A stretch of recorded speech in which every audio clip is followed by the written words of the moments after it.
ಪಡೆಯೋದಕ್ಕೋಸ್ಕರ ಮನೆಯಲ್ಲೇ ಇದ್ದು ನಾವು ಈ ಮಾರ್ಗದಲ್ಲಿ ಹೋಗಿ ಮುಕ್ತಿ ಮೋಕ್ಷವನ್ನು ಹೊಂದೋದಕ್ಕೆ ನಮಗೆ ಮಾರ್ಗವನ್ನು ತೋರಿಸಿದ ಬ್ರಹ್ಮಶ್ರೀ ಪಿತಾಮಹ ಪತ್ರಿಜಿಯವರಿಗೆ, ಗುರುಪತ್ನಿ ಪತ್ರಿ ಸ್ವರ್ಣಮಾಲಾ ಮೇಡಮ್ಗೆ ನನ್ನ ಹೃದಯಪೂರ್ವಕ ಕೃತಜ್ಞತೆಗಳು. ನನ್ನ ಹೆಸರು ಅಂಬಿಕಾ ಅಂತ. ನಮ್ಮದು ಚಿಕ್ಕಬಳ್ಳಾಪುರ. ನಾನು 2007ರಲ್ಲಿ ಧ್ಯಾನ ಪರಿಚಯ ನನಗಾಯಿತು.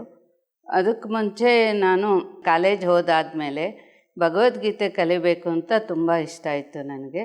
ಆದರೆ ನಮ್ಮದು ಕೊರಟಗೆರೆ ಅಂತ, ಅಲ್ಲಿ ಅದು ಅನುಕೂಲ ಇರಲಿಲ್ಲ, ಅಲ್ಲಿ ಯಾರೂ ಹೇಳ್ಕೊಡ್ತಿರ್ಲಿಲ್ಲ. ಸರಿ, ಸಂಸ್ಕೃತ ಹೇಳ್ಕೊಡ್ತಾಯಿದ್ರು.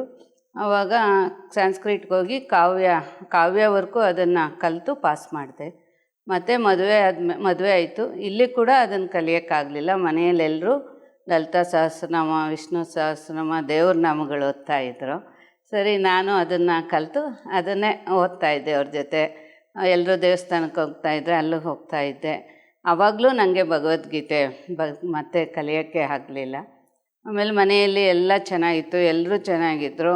ಒಂಥರ ಪ್ರೀತಿ ವಿಶ್ವಾಸದಿಂದ ನಾನು ದೇವಸ್ಥಾನಕ್ಕೆ ಹೋಗಿ ಏನು ದೇವ್ರನ್ನ ಕೇಳ್ಕೊಳೋದು, ಮನೆಯಲ್ಲಿ ಅತ್ತೆ ಮಾವನೇ ತುಂಬ ಚೆನ್ನಾಗಿ ನೋಡ್ತಾ ಇದ್ದಾರೆ, ಅವರೇ ದೇವರಲ್ವಾ ಅಂತ ಆವಾಗ ಆ ಥರ ಅಂದ್ಕೊಂಡಿದ್ದೆ. ಇವಾಗ ಅದು ದೇವರು ಅಂದರೆ ಎಲ್ಲಿದೆ ಅನ್ನೋದು ಈಗ ಅರ್ಥ ಆಯಿತು.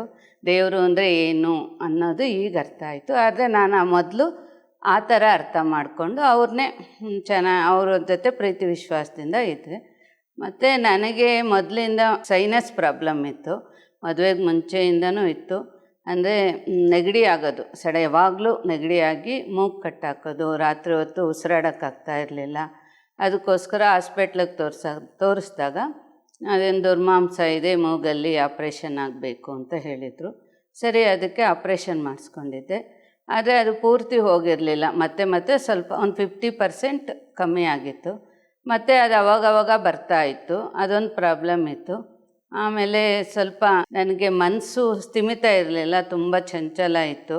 ನನಗೆ ದೃಢ ಮನಸ್ಸು ಬೇಕು, ದೃಢವಾದ ನಿರ್ಧಾರ ತಗೋಬೇಕು, ಯಾವಾಗಲೂ ಪ್ರಶಾಂತವಾಗಿರಬೇಕು, ಅದೇ ಎಲ್ಲೋದ್ರೆ ನನಗದು ಸಿಗುತ್ತೆ ಅಂತ ನನಗೆ ಅನ್ನಿಸ್ತಾ ಇತ್ತು. 1-2-3 ಸಂಘಗಳಿಗೆ ಹೋದೆ. ಅಲ್ಲಿ ಹೋದಾಗ ನನಗೆ ಬೇಕಾದಿಲ್ಲಿ ಸಿಗಲ್ಲ ಅಂದ್ಬಿಟ್ಟು ನಾನು ಅಲ್ಲಿಂದ ಬಂದುಬಿಟ್ಟೆ, ಕಂಟಿನ್ಯೂ ಮಾಡಲಿಲ್ಲ. ಮತ್ತು ಒಂದು 10 ವರ್ಷ ಆದಮೇಲೆ SSY ಕ್ಲಾಸು ಗೌರಿಬಿದನೂರಲ್ಲಿ ನಮ್ಮ ನಾದಿನಿ ಇದ್ದಾರೆ, ಅವರು SSY ಕ್ಲಾಸ್ ಮಾಡ್ತಾಯಿದ್ದಾರೆ, ಇದು ನಿಮಗೇನಾದರೂ ಯೂಸ್ ಆಗ್ಬೋದು ಬನ್ನಿ ಅಂತ ಹೇಳಿದ್ರು. ಸರಿ, ಆ SSY ಕ್ಲಾಸ್ಗೆ ಅಟೆಂಡ್ ಮಾಡಿದೆ. ಅದರಲ್ಲಿ 3 ಎಕ್ಸಾಮ್ಸ್ ಇತ್ತು, SSY, AMC, BST ಅಂತ 3 ಕ್ಲಾಸು ಮಾಡಿದೆ. ಮನೆಯಲ್ಲಿ ಬಂದು ಅಲ್ಲಿ ಪ್ರಾಣಾಯಾಮ ಹೇಳ್ಕೊಡ್ತಾಯಿದ್ರು. ಆಮೇಲೆ ಹಸಿ ತರಕಾರಿ ತಿನ್ನೋದು, ಅಲ್ಲಿರೋ ಅಷ್ಟು ದಿವಸ 11 ಡೇಸ್ ಕೋರ್ಸ್ ಅದು. ಅವರು ಪ್ರಾಣಾಯಾಮ ಬೆಳಗ್ಗೆ ಸಾಯಂಕಾಲ ಮಾಡಿಸೋದು, ಒಂದು ಒಳ್ಳೆ ಸಬ್ಜೆಕ್ಟು ಬಗ್ಗೆ ಹೇಳ್ತಾಯಿದ್ರು. ಸರಿ, ಅದು ಬಂದು ಮನೆಯಲ್ಲಿ ನಾನು ಬಿಡದೆ ಆವಾಗಲಿಂದ 10 ವರ್ಷ ಅದನ್ನೇ ಮಾಡ್ತಾ ಬಂದೆ. ಆವಾಗ ಒಂದು 80% ನನಗೆ ಮೂಗಿನ ಪ್ರಾಬ್ಲಮ್ ಕಮ್ಮಿ ಆಯಿತು, ಮಾನಸಿಕವಾಗಿ ಸ್ವಲ್ಪ ಕಮ್ಮಿ ಆಗ್ತಾ ಬಂತು. ಆಮೇಲೆ ಇನ್ನೊಂದು ಸ್ವಲ್ಪ ದಿವಸ ಆದಮೇಲೆ ಮೆನೋಪಾಸ್ ಟೈಮ್ ಬಂತು. ಆವಾಗ ಸ್ವಲ್ಪ ನಂಗೆ ಮೆಂಟಲಿ ತುಂಬ ಡಿಪ್ರೆಷನ್ ಆಗ್ತಾಯಿತ್ತು. TV ಸೌಂಡ್ ಕೇಳಿದ್ರೆ ಇಷ್ಟ ಆಗ್ತಿರ್ಲಿಲ್ಲ, ಜೋರವಾಗಿ ಸೌಂಡು ಇಷ್ಟ ಆಗ್ತಿರ್ಲಿಲ್ಲ. ಆಮೇಲೆ ಸುಮ್ಮನೆ ಎಲ್ಲ ತೊಂದರೆ ಏನೂ ಇಲ್ಲ ಮನೆಯಲ್ಲಿ, ದುಡ್ಡಿಂದ ಆಗ್ಬೋದು, ಗಂಡಂದಾಗ್ಬೋದು, ಮಕ್ಕಳಿಂದ ಆಗ್ಬೋದು. ಆದರೆ ನಂಗೆ ತುಂಬ ದುಃಖ ಆಗ್ತಾಯಿತ್ತು. ರಾತ್ರಿ ಎಲ್ಲ ಅಳ್ತಾಯಿದ್ದೆ, ದೇವ್ರ ಮುಂದೆ ಕೂತ್ಕೊಂಡು ಅಳ್ತಾಯಿದ್ದೆ. ಒಳಗಡೆ ನನಗೇನೋ ಬೇಕು ಅನ್ನಿಸ್ತಾ ಇತ್ತು. ಆದರೆ ನನಗೇನೂ ಗೊತ್ತಾಗ್ತಾ ಇರಲಿಲ್ಲ, ಏನಕ್ಕೆ ಹಿಂಗಾಗ್ತಾ ಇದೆ ಅಂತ ಗೊತ್ತಾಗ್ತಾ ಇರಲಿಲ್ಲ. ಅದೇ ಟೈಮಲ್ಲಿ ತಿರ್ಗಾ ನನಗೆ ಮೂಗಲ್ಲಿ ನೆಗಡಿ ನಿಂತಿರಲಿಲ್ಲ, ಮತ್ತೆ ಅದು ಶುರುವಾಯಿತು. ತಿರ್ಗಾ ಅದು ನೆಗಡಿ ಆಗಿ ಕಿವಿಯಲ್ಲಿ ಹೋಲ್ ಆಯಿತು. ಆ ಕಿವಿಯಲ್ಲಿ ಹೋಲ್ ಆದಾಗ ಮತ್ತೆ ಆಪ್ರೇಷನ್ ಮೂಗಲ್ಲಿ ಮಾಡಿಸ್ದೆ. ಕಿವಿಯಲ್ಲಿ ಹೇಳಿದ್ರೆ ಡಾಕ್ಟ್ರು, ನಾವು 100% ಇದು ಸಕ್ಸಸ್ ಹೇಳೋಕ್ಕಾಗಲ್ಲ ಅಂತ ಹೇಳಿದ್ರು. ಆಮೇಲೆ ಅದೇ ಟೈಮಲ್ಲಿ ನಾನು ಡಿಪ್ರೆಷನ್ ಆಗಿತ್ತು ಮೆಂಟಲಿ. ಆಗ ಈ ಕಿವಿದು ಏನು ಬೇಡ, ಆಪ್ರೇಷನ್ನು ನೋಡೋಣ, ಏನಾದರೆ ಅದಾಗಲಿ, ತುಂಬ ತೊಂದರೆ ಆದಾಗ ಅಂತ ಸುಮ್ಮನೆ ಆಗಿಬಿಟ್ಟೆ. ತಿರ್ಗಿ ಅದೇ ಟೈಮಲ್ಲಿ ಗೌರಿಬಿದನೂರಲ್ಲಿ ಪ್ರೇಮ್ನಾಥ್ ಸರ್ ಅಂತ ಬಂದಿದ್ದಾರೆ, ಅವರು ಈ ಧ್ಯಾನ ಹೇಳ್ಕೊಟ್ರು. ನೋಡಿ, ಈ ಧ್ಯಾನ ಮಾಡಿದ್ರೆ ನಿಮಗೆ ಸರಿ ಹೋಗ್ಬೋದು ಎಲ್ಲ ಮಾನಸಿಕವಾಗಿ ಶಾರೀರಿಕವಾಗಿ ಅಂತ ನಮ್ಮ ನಾದಿನಿ ಫೋನ್ ಮಾಡಿ, ಭುವನೇಶ್ವರಿ ಅಂತ ಗೌರಿಬಿದನೂರಲ್ಲಿದ್ದಾರೆ ಅವರು. ಅವಳು ಹೇಳಿದ್ಲು. ಸರಿ ಬಿಟ್ಟು ನಾನು ಅವಳು ಹೇಳಿದ್ದನ್ನು 10 ನಿಮಿಷ ಮನೆಯಲ್ಲಿ ಮಾಡ್ತಾ ಇದ್ದೆ. ಆದರೆ 10-15 ನಿಮಿಷಕ್ಕೆ ನನಗೆ ಕೂತ್ಕೊಳಕ್ಕಾಗ್ತಾ ಇರಲಿಲ್ಲ. ಎದ್ಬಿಡೋಣ ಅನ್ನಿಸ್ತಾಯಿತ್ತು. ಆವಾಗ ಇದು ನಮ್ಮಂಥವ್ರಿಗಲ್ಲ, ಇದು ಯಾರಿಗೂ ನನಗಾಗಲ್ಲ ಅಂತ ಅಂದ್ಬಿಟ್ಟು ಸ್ವಲ್ಪ ಮಾಡಿ ಡಿಸ್ಕಂಟಿನ್ಯೂ ಮಾಡಿದೆ. ಆಮೇಲೆ ಮತ್ತೆ ಆಂಧ್ರ ಮಾಸ್ಟ್ರು ಭೀಮಾವರಂ ಅಂತ ವೀರರಾಘವರಾವ್ ಅಂತ ಬಂದರು. ಅವ್ರು ಮತ್ತೆ ನಮ್ಮೂರಲ್ಲಿ ಧ್ಯಾನಕ್ಕೆ ಕ್ಲಾಸ್ ಮಾಡಿದ್ರು. ಆವಾಗಲೂ ಒಂದು 10-15 ನಿಮಿಷ ಅರ್ಧ ಗಂಟೆ ಮಾಡಿದೆ. ಮತ್ತು ಅದನ್ನು ತುಂಬ ನಂಗೆ ಕಂಟಿನ್ಯೂ ಮಾಡೋಕ್ಕೂ ಆಗಲಿಲ್ಲ ನನ್ನ ಕೈಲಿ. ತಿರ್ಗಾ ಒಂದು ಸಲ ಇಲ್ಲಿ ಪ್ರೇಮ್ನಾಥ್ ಸಾರು ಈ ನಮ್ಮೂರಲ್ಲಿ ನಮ್ಮ ಕೋ-ಸಿಸ್ಟರ್ ಇದ್ದರು, ಸುಮಾ ಅಂತ. ಅವಳೇ ಈ ಊರಿಗೆ ಧ್ಯಾನ ಪರಿಚಯ ಮಾಡಿಸಿದ್ದು. ಅವ್ರ ಮನೆಗೆ ಪ್ರೇಮ್ನಾಥ್ ಸರ್ ಬಂದಿದ್ದರು. ಅವರು ಧ್ಯಾನದ ಬಗ್ಗೆ ಹೇಳಿದ್ರು. ಆಮೇಲೆ ಕರ್ಮ ಸಿದ್ಧಾಂತದ ಬಗ್ಗೆ ಹೇಳಿದ್ರು.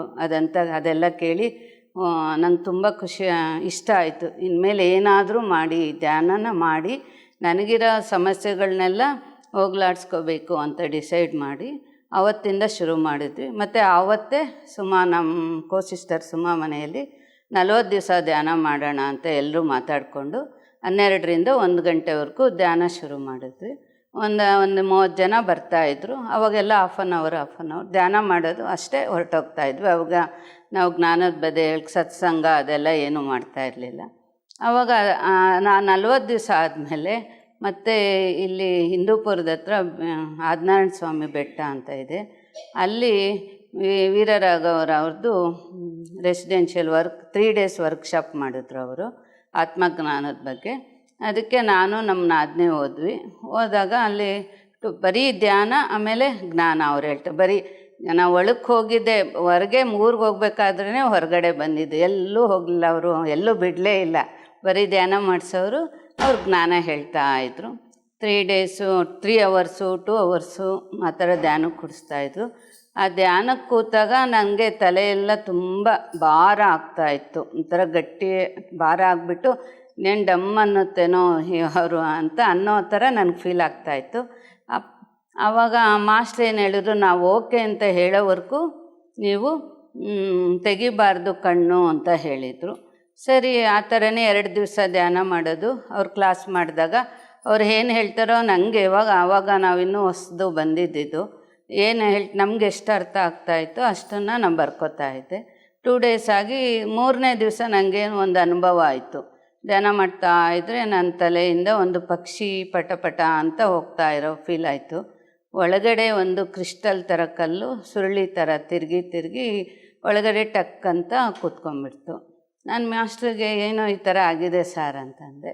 ಆವಾಗ ಅವರೇನು ಹೇಳಿದ್ರು, ನಿನ್ನಲ್ಲಿರೋ ನೆಗೆಟಿವ್ಸ್ ಎಲ್ಲ ನಿನ್ನಿಂದ ಫ್ರೀ ಆಗಿದೆ, ನೀನು ಒಳಗಡೆ ತುಂಬ ಪ್ಯೂರ್ ಆಗಿದೆಯಾ, ಇದು ಅದರ ಒಂದು ಸಿಗ್ನೆಸ್ಸು, ಅದರ ಒಂದು ಅರ್ಥ ಅದು ಅಂತ ಹೇಳಿದ್ರು. ಸರಿ, ಅಲ್ಲಿಂದ 3 ಡೇಸ್ ಆದಮೇಲೆ ಮನೆಗೆ ಬಂದ್ವಿ. ನಮ್ಮ ಮನೆಯಲ್ಲೆಲ್ಲರೂ ಆವಾಗ ನಿನ್ನ ಮುಖದಲ್ಲಿ ತುಂಬ ಚೇಂಜ್ ಆಗಿದೆ, ಮೊದಲಿಗಿನ ಇವಾಗ ಫ್ರೆಶ್ ಆಗಿದೆ, ಕಳೆ ಆಗಿದೆ, ಈ ಥರ ಚೇಂಜ್ ಆಗಿದೆಯಾ ಅಂತ ಅಂದರು. ನಾನು ಅಂದ್ಕೊಂಡೆ ಅಲ್ಲಿ 3 ಡೇಸ್ ವರ್ಕ್ಶಾಪಲ್ಲಿ ನನ್ನಲ್ಲಿರೋ ನೆಗೆಟಿವ್ಸ್ ಏನೇನಿದೆ ಎಲ್ಲ ಕ್ಲಿಯರ್ ಆಗಿದೆ ಅಂತ ಅಂದ್ಕೊಂಡೆ. ಆವಾಗ ಬಂದಮೇಲೆ ನನಗೆ ಸ್ವಲ್ಪ ಫೀಲಿಂಗು ದುಃಖ ಎಲ್ಲ ಕಮ್ಮಿ ಆಯಿತು. ಆವಾಗ ಅನ್ನಿಸ್ತು ನನ್ನೊಳಗಿರೋ ಆತ್ಮ ಈ ಧ್ಯಾನ ಬೇಕು ಅನ್ನೋ ಒಂದು ಮೆಸೇಜ್ ಕೊಟ್ಟಿರ್ಬೋದು, ಅದಕ್ಕೆ ನಂಗೆ ಒಳಗಡೆ ಏನೋ ಬೇಕು ಅನ್ನಿಸ್ತಾ ಇದೆ. ಈ ಧ್ಯಾನ ಬಂದಮೇಲೆ ನನಗೆ ಸ್ವಲ್ಪ ಸಮಾಧಾನ ಆಯಿತು. ಆವತ್ತಿಂದ ಇವತ್ತುವರೆಗೂ ನಾವು ಧ್ಯಾನ ಮಾಡ್ತಾಯಿದ್ವಿ. ಧ್ಯಾನ ಬೇರೆಯವ್ರಿಗೆ ಹೇಳ್ಕೊಟ್ವಿ. ನಮ್ಮ ಮನೆಯಲ್ಲೂ 40 ದಿವಸ ಕ್ಲಾಸ್ ಆಯಿತು. ಆಮೇಲೆ ಯಾವ್ಯಾವ ಮಾಸ್ಟ್ರು ಬಂದರು ನಮ್ಮ ಮನೆಯಲ್ಲಿ ಅರೇಂಜ್ ನಮ್ಮ ಮನೆಯಲ್ಲಿ ನಮ್ಮ ಕೋ-ಸಿಸ್ಟರ್ ಮನೆಯಲ್ಲಿ ಕ್ಲಾಸ್ ಅರೇಂಜ್ ಮಾಡ್ತಾಯಿದ್ವಿ. ಆಮೇಲೆ ಸ್ವಲ್ಪ ದಿವಸ ಆದಮೇಲೆ ಒಂದು ಭಜನೆ ಮನೆ ಒಬ್ಬರು ಅಲ್ಲಿ ಧ್ಯಾನ ಮಾಡ್ಕೊಳ್ಳಿ ಅಂತ ಒಂದು ಹಾಲ್ ಕೊಟ್ಟರು. ಅಲ್ಲಿ ನಾವು ನಮ್ಮ ಮನೆಯಲ್ಲಿ ಅವ್ರ ಮನೆಯಲ್ಲಿ ಧ್ಯಾನ ಮಾಡ್ತಾಯಿದ್ವಿ. ಯಾರಾದರೂ ಮಾಸ್ಟರ್ಸ್ ಬಂದರೆ ಅಲ್ಲಿ ಕ್ಲಾಸ್ ಅರೇಂಜ್ ಮಾಡಿ ಎಲ್ಲರೂ ಅಲ್ಲಿ ಹೋಗಿ ಆ ಕ್ಲಾಸ್ ಅಲ್ಲಿ ಕೇಳಿ ಅಲ್ಲಿ ಅರೇಂಜ್ ಮಾಡ್ತಾಯಿದ್ವಿ. ಹೀಗೆ ಮಾಸ್ಟರ್ಸ್ ಬರ್ತಾಯಿದ್ರು. ಆಮೇಲೆ ವರಾಹ ಸಾರ್ ಅಂತ ಗೌರಿಬಿದನೂರಲ್ಲಿದ್ದರು. ಅವರು ಅದೇ ಕರ್ನಾಟಕ ಧ್ಯಾನ ಪ್ರಗತಿಗೆ ಅವರು ಪ್ರೆಸಿಡೆಂಟ್ ಆಗಿದ್ರಲ್ಲ, ಅವ್ರ ಪಾಪ ಸ್ಟಾರ್ಟಿಂಗಲ್ಲಿ 15 ದಿವಸಕ್ಕೊಂದು ಸಲ ವಾರಕ್ಕೊಂದು ಸಲ ನಮ್ಮೂರಿಗೆ ಬಂದು ಧ್ಯಾನ ಕ್ಲಾಸ್ ಮಾಡಿ ಅವರಿಂದನೇ ನಮ್ಮೂರಲ್ಲಿ ತುಂಬ ಇಂಪ್ರೂವ್ ಆಯಿತು. ತುಂಬ ಜನ ಧ್ಯಾನಕ್ಕೆ ಬಂದರು. ಆಮೇಲೆ ನಾವು ಏನು ಮಾಡಬೇಕು ಊರಲ್ಲಿ, ಏನು ಮಾಸ್ಟ್ರು ಬಂದರೆ ಕ್ಲಾಸ್ಗೆ ಅರೇಂಜ್ ಮಾಡಬೇಕು ಅಂದರೆ ಏನು ಮಾಡಬೇಕು ಅಂದರೆ ಅವ್ರನ್ನೇ ಕೇಳ್ತಾ ಇದ್ವಿ. ಅವ್ರು ತುಂಬ ಚೆನ್ನಾಗಿ ನಮ್ಗೆ ಸಪೋರ್ಟ್ ಮಾಡ್ತಾಯಿದ್ರು. ಅವರಿಂದ ಇವಾಗ ಸ್ವಲ್ಪ ಮಿಸ್ ಆಗ್ತಾಯಿದೆ ಅವ್ರು ಅನಿಸುತ್ತೆ. ಆದರೂ ಓಕೆ, ಅವ್ರು ಹಾಕಿರೋ ಒಂದು ಮಾರ್ಗನ ನಾವು ಮುಂದುವರಿಸ್ಕೊಂಡು ಹೋದ್ವಿ. ಆಮೇಲೆ ಪತ್ರಿ ಸರ್ ಒಂದು ಸಲ 2007 ಡಿಸೆಂಬರಲ್ಲಿ ನಮ್ಮೂರಿಗೆ ಬಂದಿದ್ದರು. ಛತ್ರದಲ್ಲಿ ಅರೇಂಜ್ ಮಾಡಿದ್ವಿ. ಫುಲ್ಲು ತುಂಬ ಜನ ಬಂದಿದ್ದರು. ಅವಾಗ ನಮಗೂ ಖುಷಿ ಆಯಿತು. ಅವಾಗ ಎಷ್ಟೋ ಜನ ಹೊಸಬರು ಬಂದಿದ್ದರು. ಆಮೇಲೆ ಅಲ್ಲಿಂದ ಮೇಲೆ ನಮ್ಮ ಮನೆಗೆ, ನಮ್ಮ ಕೋ-ಸಿಸ್ಟರ್ ಮನೆ ಸುಮಾ ಮನೆಗೆ ಎಲ್ಲ ಬಂದಿದ್ದರು ಮಾಸ್ಟ್ರು. ಆ ಥರ 3 ಸಲ ನಮ್ಮೂರಲ್ಲಿ ಪತ್ರಿ ಸರ್ ಬಂದಾಗ ಕ್ಲಾಸ್ ಅರೇಂಜ್ ಮಾಡಿದ್ವಿ. ಆಮೇಲೆ ನಮ್ಮ ಮನೆಯಲ್ಲಿ ದಿನ ಕ್ಲಾಸ್ ನಡೀತಾ ಇತ್ತು. 12ರಿಂದ 1ರಿಂದ 1ವರೆಗೆ ಸತ್ಸಂಗ, ಮ್ಯಾಗ್ಝೈನ್ ಇರ್ಬೋದು, ಬುಕ್ಸ್ ಇರ್ಬೋದು ಓದಿ ನಾನು ಅರ್ಥ ಮಾಡ್ಕೊತಾ ಇದ್ವಿ. ನನಗೆ ನೋಡಿದ್ರೆ ಅಲ್ಲಿ ಕನ್ನಡ ಬುಕ್ಸೇ ಕಮ್ಮಿ ಇರ್ತಾಯಿತ್ತು. ಯಾವಾಗ ಹೋದರೂ ಸ್ವಲ್ಪ ಇರ್ತಾಯಿತ್ತು. ನನಗೆ ಅನ್ನಿಸ್ತು ಇದು ತೆಲುಗು ಸ್ಟಾಲಲ್ಲಿ ನೋಡಿದ್ರೆ ತುಂಬ ಬುಕ್ಸ್ ಇರ್ತಾಯಿತ್ತು. ಆದರೆ ನಂಗೆ ಅವಾಗ ತೆಲುಗು ಬರ್ತಾಯಿರಲಿಲ್ಲ. ಆವಾಗ ನಾನು ಇದನ್ನು ಓದಬೇಕು ಅಂದರೆ ತೆಲುಗು ಕಲ್ತ್ಕೋಬೇಕು ಅಂತ ತೆಲುಗು ಕಲ್ತ್ಕೊಂಡು, ಆಮೇಲೆ ಫಸ್ಟ್ ಬುಕ್ಕು ಸೋಪಾನಾಲು ಅಂತ ರೇವತಿ ಮೇಡಮ್ ಬರೆದಿರೋ ಬುಕ್ಕು, ಅದನ್ನು ಓದಿ ಸ್ವಲ್ಪ ತೆಲುಗು ಕಲ್ತ್ಕೊಂಡೆ. ಆವಾಗಲಿಂದ ತೆಲುಗು ಕಲ್ತ್ಕೊಂಡು ತೆಲುಗುನ ಓದಿ ಕನ್ನಡದಲ್ಲಿ ಟ್ರಾನ್ಸ್ಲೇಟ್ ಮಾಡೋದು, ಹೇಳ್ಕೊಳೋದು. ನಾವೇ ಮನೆಯಲ್ಲಿ ದಿನ ಸತ್ಸಂಗ ಇದ್ದಾಗ ಆ ಥರ ತೆಲುಗು ಕಲ್ತ್ಕೊಂಡು ಎಲ್ಲ ಬುಕ್ಸು ಓದ್ವಿ. ಮೈಂಡ್ ಪವರು, ಇದು ಓಶೋ ಅವ್ರದ್ದು ರಾಮ್ತಾ ಬುಕ್ಕು, ಆಮೇಲೆ ನಕ್ಷತ್ರ ಮಿತ್ರಲು, ನಕ್ಷತ್ರ ಲೋಕಾಲು, ಓಶೋ ಬುಕ್ಸು ಒಂದು 5-6 ಓದಿದ್ವಿ. ಅಷ್ಟು ಓದಿದ್ವಿ. ಆಮೇಲೆ ಮನೆಯಲ್ಲೇ ಈ ಥರ ಕ್ಲಾಸ್ ಮಾಡ್ತಾಯಿದ್ವಿ. ಸ್ವಲ್ಪ ದಿವಸಕ್ಕೆ ನಮ್ಮ ಮಗನ ಮದುವೆ ಆಯಿತು. ಮಗನ ಮದುವೆ ಆದಮೇಲೆ ನಮ್ಮ ಸೊಸೆ ಪ್ರೆಗ್ನೆಂಟ್ ಆದರು. ಆವಾಗ ಅಂದ್ಕೊಂಡೆ, ಇವಾಗ ಮಗು ಆದರೆ ಮನೆಯಲ್ಲಿ ಹೆಂಗೆ ಕ್ಲಾಸ್ ಮಾಡೋಕ್ಕಾಗುತ್ತೆ, ಯಾವಾಗ ಎದ್ದೇಳುತ್ತೋ ಯಾವಾಗ ಮಲಗಿರುತ್ತೋ ಆಗಲ್ಲ, ಏನು ಮಾಡೋದು ಇದಕ್ಕೆ ಅಂತ ಯೋಚನೆ ಮಾಡ್ತಾಯಿದ್ರೆ ನಮ್ಮ ಮನೆಯಲ್ಲಿ ಕಾರ್ ಶೆಡ್ ಮೇಲೆ ಜಾಗ ಇತ್ತು. ಅವಾಗ ನಮ್ಮ ಮನೆಯವ್ರನ್ನ ಕೇಳಿದ್ದಕ್ಕೆ ಪಿರಮಿಡ್ ಏನಾದರೂ ಕಟ್ಟೋಣವಾ ಅಂದರೆ ಹ್ಞೂ ಅಂದರು. ಅದೇ ಟೈಮಲ್ಲಿ ಬೆಂಗಳೂರಲ್ಲಿ ಪಿರಮಿಡ್ ವ್ಯಾಲಿಯಲ್ಲಿ ಸೇತ್ ವರ್ಕ್ಶಾಪ್ ಅಂತ ಬಾಲಕೃಷ್ಣ ಸಾರು 3 ಡೇಸ್ ವರ್ಕ್ಶಾಪ್ ಮಾಡಿದ್ರು. ಆವಾಗ ನಾನು ಆ ಕ್ಲಾಸ್ಗೆ ಹೋಗಿದ್ದೆ. 2 ದಿವಸ ಕ್ಲಾಸ್ ಆದಮೇಲೆ 3ನೇ ದಿವಸ ಅವ್ರು ಕೌನ್ಸಿಲಿಂಗ್ ಅಂತ ಮಾಡಿ ನೀವೇನಾದರೂ ಸಂಕಲ್ಪ ಮಾಡ್ಕೊಳ್ಳಿ ಆಗುತ್ತೆ ಅಂತ ಹೇಳಿದ್ರು. ಆವಾಗ ನಾನು ನಮ್ಮ ಮನೆಯಲ್ಲಿ ಈ ಥರ ಚಿಕ್ಕದಾಗಿ ಪಿರಮಿಡ್ ಕಟ್ಟಬೇಕು ಅಂತ ಹೇಳಿದ್ದಕ್ಕೆ ಅವ್ರು ಸಂಕಲ್ಪ ಮಾಡಿಸಿದ್ರು.